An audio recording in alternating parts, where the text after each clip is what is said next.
Sorry मैं late हो गई। एक्चुअली मेरा प्लान था मिनी व्लॉग बनाने का, बट सडनली एकदम से मुझे पता नहीं क्या हुआ, मैं कि चल आज व्लॉग बनाती हूँ। आज है day 5 of UPSC interview preparation. एक बात, मेरा मेंस का रिजल्ट अभी नहीं आया है, बट प्रिपरेशन पहले से ही शुरू हो जाती है। तो प्लीज़ कॉन्ग्रेचुलेट करके मुझे एम्बेरस मत करो, मुझे बहुत बुरा लग रहा है ऐसे करके, क्योंकि मुझे नहीं पता रिजल्ट क्या आएगा, किस तरीके से आएगा। और जो कहते हैं झूठ है तो ठीक है, झूठ है, खुश रहो। और हम स्टेट पीसीएस की भी प्रिपरेशन कर रहे हैं, बिकॉज हमारा एग्ज़ाम है 22 दिसंबर को। तो अभी आपको मैं बड़ी खुश दिख रही हूँ, क्योंकि मैंने अभी अभी दवाइयाँ ली है।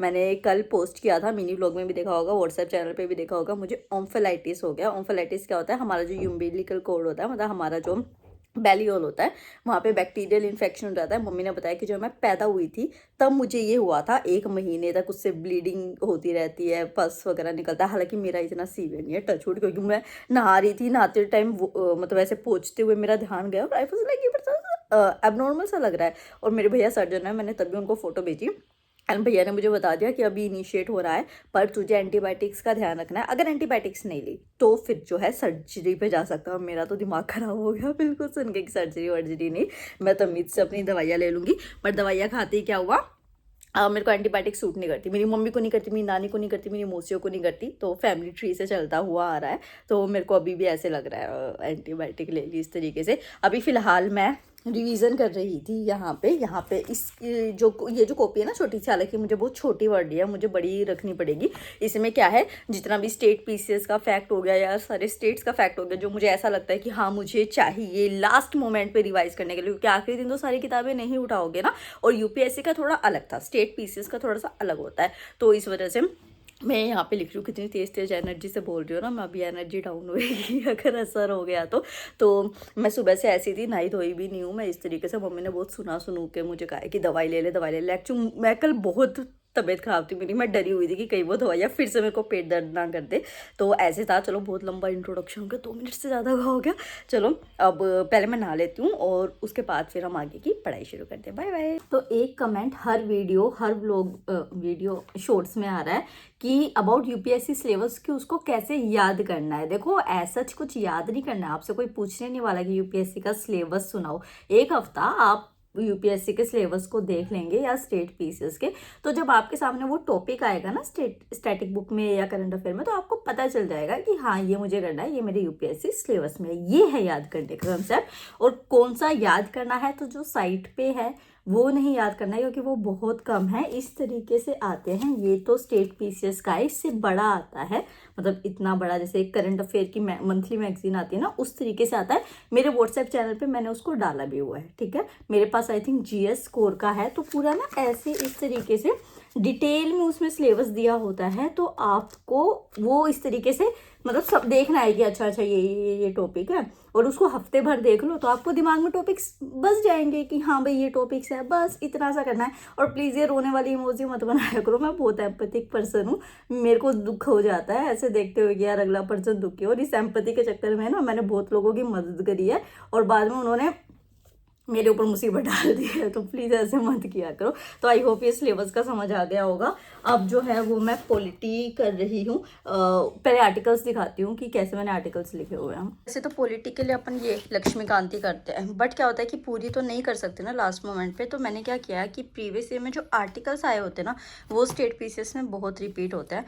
तो मैंने सारे आर्टिकल्स ना ऐसे कर लिए ताकि मुझे घटना चक्कर या फिर जो पीवाईक्यू की बुक है वो बार बार ऐसे ना खोलनी पड़े। मैंने पहले व्हाट्सएप चैनल पे इसको डाला भी हुआ है, बट स्टिल आप कहेंगे तो मैं दोबारा डाल दूंगी, ठीक है। तो इस तरीके से आर्टिकल्स है, और उसी के साथ मतलब इसमें मैंने सारी ही ऐसी चीज़ें लिखी हुई हैं जो मुझे उस टाइम पे लास्ट मोमेंट पे चाहिए होती है। जैसे ये देखो डीपीएसपी पे क्वेश्चन आता और मैं हमेशा उस पर कन्फ्यूज़ होती थी, तो मैंने ऐसे लिखे हुए थे सारे डीपीएसपी भी, ठीक है।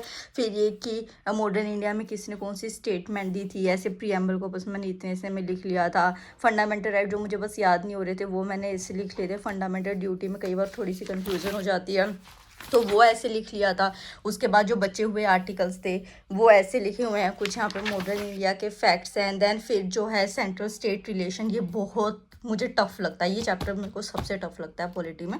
तो ये ऐसे लिखा हुआ है। फिर उसके बाद जितनी भी अमेंडमेंट एक्ट्स हैं, तो जैसे जैसे मैं लक्ष्मीकांत करती गई, जो जो मेरे सामने आती गई, और ये जो है ये बेसिकली प्रीवियस ईयर में जो अमेंडमेंट एक्ट्स आ रखी हैं ये वो हैं सारी की सारी। तो ये मैंने ऐसे लिख रखे हैं। फिर पार्लियामेंट चैप्टर बहुत इंपॉर्टेंट है, तो ये ऐसे कर रखा है। ये मैं पॉलिटी का इसलिए बता रही हूँ क्योंकि आप लोगों ने पूछा था इससे रिलेटेड, ठीक है। तो इस तरीके से मैंने ये पूरा का पूरा बना रखा है। फिर कई बार इंटरिम गवर्नमेंट के मेंबर्स को पूछ लिया जाता था, तो ये कर लिया। फिर उसी के साथ यहाँ पे कि किस पर्सन ने कौन सा मतलब कि कंट्रीब्यूशन दिया है, इस तरीके का। अमेंडमेंट ऑफ कॉन्स्टिट्यूशन में कौन कौन सी चीज़ें आती है, मतलब ऐसी फैक्चुअल चीज़ें, आप समझ रहे हो।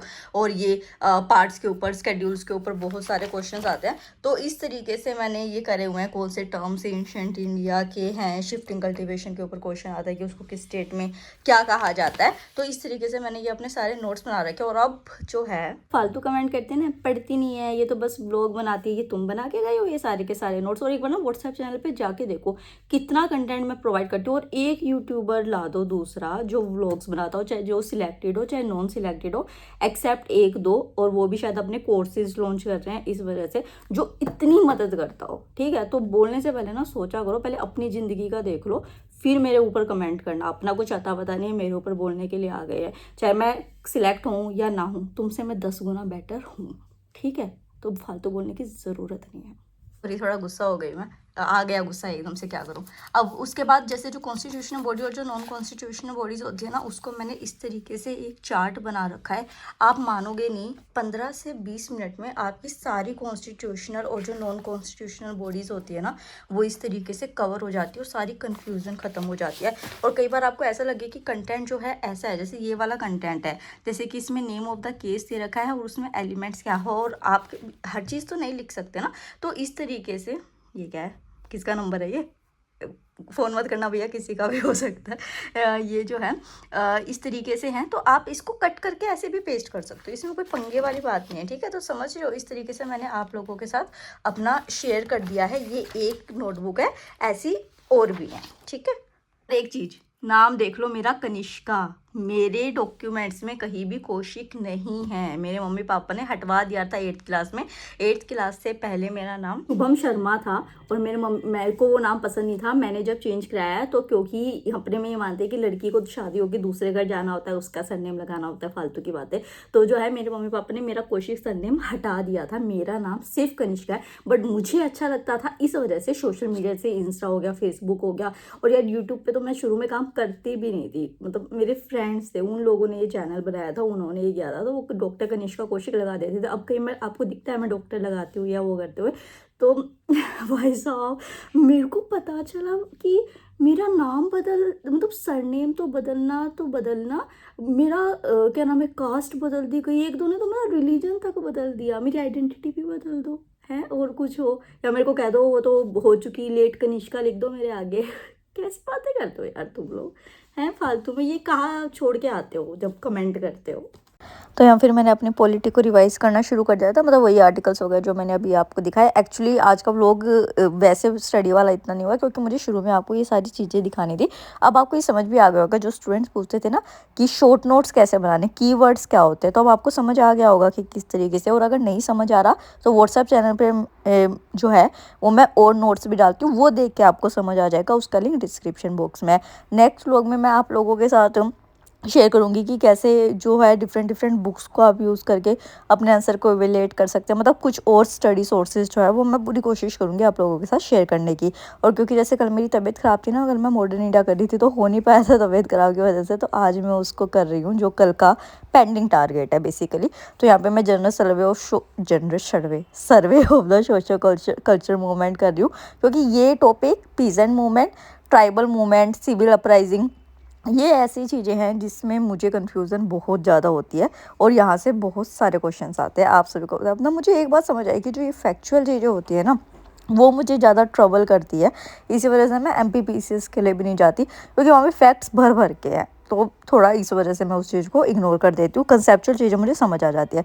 फिर बाद में आती है सबसे अच्छी चीज़, गोभी के परांठे। मैं और मेरे पापा तो जीते ही सर्दियों में गोभी के परांठे के लिए। और यहाँ पे मैं जब शूट कर रही थी तो मेरी मम्मी मुझे सुना रही थी कि सब कुछ शूट करते हो, देखो जैसे मैंने उनके ऊपर कैमरा लगाया कैसे भोली भाली बन गई। तो फिर गोभी के परांठे मैंने खाए भर के पेट, क्योंकि कल कुछ खाया नहीं गया था।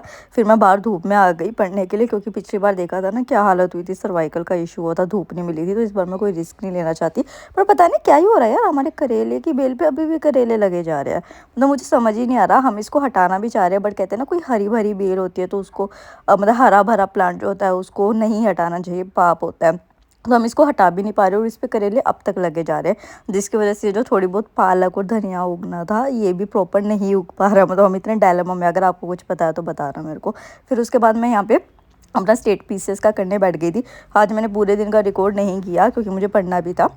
बट एक आया था कि मैं इस बुक से ना पढूँ, राकेश श्रीवास्तव के। मतलब मैं ना पूरा सारस्वत सॉरी, मैं ना पूरी बुक नहीं पढ़ती हूँ, मैं सिलेक्टिवली पढ़ती हूँ, क्योंकि मैंने पहले पीवाईक्यू किए। फिर मैंने देखा कि इस टॉपिक से ऐसे ऐसे क्वेश्चन है, सिर्फ मैं उतना ही करूँगी, वही स्मार्ट स्टडी होती है। और आप भी इसी तरीके से करो, पहले पीवाईक्यू को अच्छे तरीके से एनालाइज करो, देखो किस तरीके के क्वेश्चन आ रहे हैं। फिर किसी मोटी बुक को उठाओ, सीधा पूरी मोटी बुक उठा के उसको पूरा पढ़ डालना, बार बार उसी को रिवाइज करते रहना, वो वेस्ट ऑफ टाइम है सारा का सारा। ठीक है, तो इस तरीके से आई होप आपको ये व्लॉग अच्छा लगा होगा, इन्फॉर्मेटिव लगा होगा। तो चैनल को सब्सक्राइब करना, वीडियो को लाइक करना। Bye bye, Radhe Radhe.